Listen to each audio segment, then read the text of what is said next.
principio empezó como una cuestión provisional, pero luego ya pues fuimos cogiendo marcha, digamos, en las reuniones y en todo ese proceso y nos sentimos muy bien, muy acogidos, muy entendidos. Me ha abierto la vida, o sea,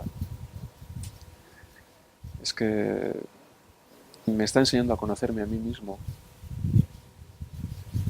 me está dando unas pautas de vida.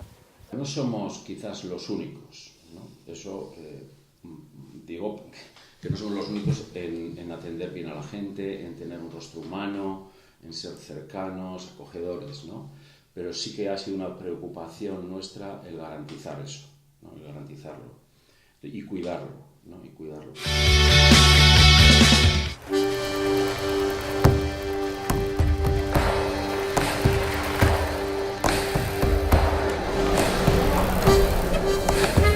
El signo de la vitalidad no es durar, sino renacer y adaptarse.